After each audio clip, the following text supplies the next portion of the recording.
នេះសម្រាប់ spec ប៉ុណ្ណេះបានជា view ប៉ុនកូដហ្នឹងមកបាន cooler បានឲ្យ AM ដាក់តាំងរូបបាននេះគាត់មកមិនលេង game បាច់ឲ្យ clear ហ្មងសំខាន់ CPU overclock បានទេណាគាត់យកទៅគាត់លេង game ទេគាត់យកទៅដាក់តាំងក្នុងបន្ទប់អា series មិនសិនមុនហ្នឹងហ្មងគាត់យកទៅដាក់តាំងក្នុងបន្ទប់ហើយរបៀបថាយើងចេញធ្វើការមកយើងបើកមើលតែពេលយើងហត់អីចឹងណាប្រើតិចតួចមើល YouTube មើលតែប៉ុណ្្នឹងឯងតែ spec ប៉ុណ្ណេះបើសិនយើងមិនហ្មងថាយើងត្រូវយកទៅអីតែ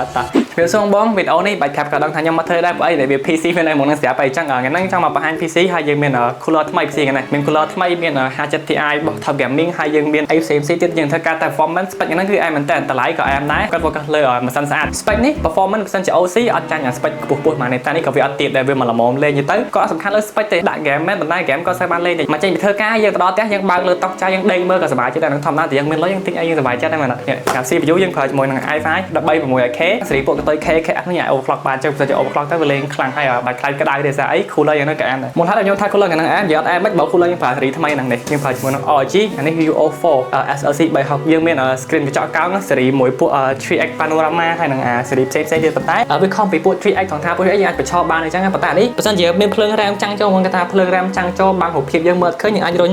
តែបាំងពីលើ RAM ចឹងបានវាស្រួលខាងឡើងហើយមួយទៀត screen វារៀង wide ជាងវារៀងធំជាងប៉ុន្តែវាអត់កោងខ្លាំងដូចពួក 3x panorama តែវាអានថងហ្នឹងហើយយើងអាចដាក់រូបដាក់អីបានរូបដាក់រូបភាព display video រូបមនុស្សទីស្រឡាញ់ដាក់រូបអីក៏បានរូបសាន់ចាំដល់អីសម្រាប់ cooler ហ្នឹងមកចង់បញ្ជាក់វាថាវារើ cache ដែរវា design មកសេរីពួកសម្រាប់ពួក cache Hyperon ពួកសេរីពួក cache ROG ធំធំអីប៉ុន្តែបើសិនជាបងរើ cache ត្រូវដូចសេរីពួក cache នេះក៏បានដែរ cache ខ្ញុំប្រើឡើយហ្នឹងគឺសេរីពួក Geometric Future យើងអាចមានដាក់ cache ហ្នឹងបានហើយយើងមានកន្លែងដាក់ display តុកតាអីដែលនេះខ្ញុំដាក់ Omni របស់ ROG ហើយនៅមួយវាតលាយផងវាចាប់ដង្ហើមបានច្រើននៅក្រោម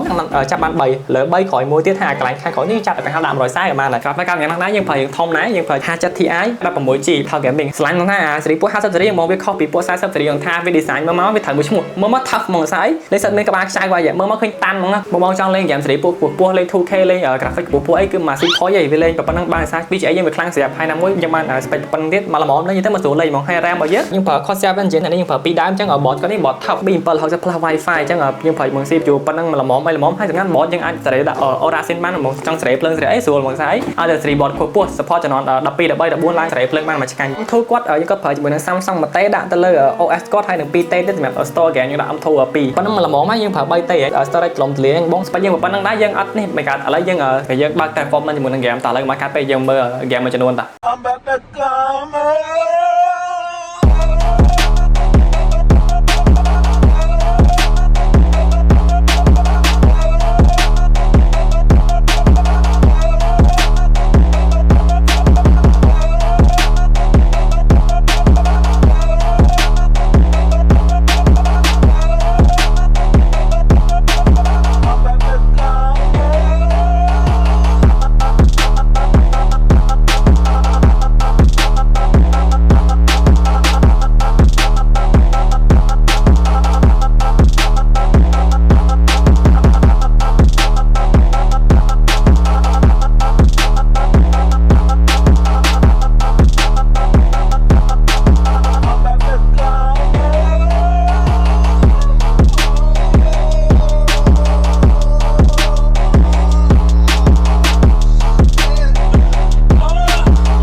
ហ្នឹងហើយបងដូចបងឃើញមិនអញ្ចឹងសម្រាប់ spec ប៉ុណ្ណេះបងចង់លេង game ប៉ុណ្ណាំងឡានយើងមិនយើងលេង game គេប៉ុណ្ណាំងឡានផង game បាញ់គ្នាផង game នេះគេ gacha open world ផងហើយ graphic យើងបើកពូទៀតអត់មានអាសាបវាទេអាសាអី spec ប៉ុណ្ណឹងវានេះមែនវាស្អាតហើយវាខ្លាំងនៅតាមហ្នឹងអញ្ចឹងវីដេអូដូចមានតែប៉ុណ្្នឹងឯងហើយបើមិនមានម៉ាស៊ីនផ្លែៗទៀតចាំពួកយើងថតវីដេអូឲ្យបងមើលហើយអរគុណសម្រាប់ការមើលវីដេអូនេះយើងជួបនៅវីដេអូក្រោយបាយបាយ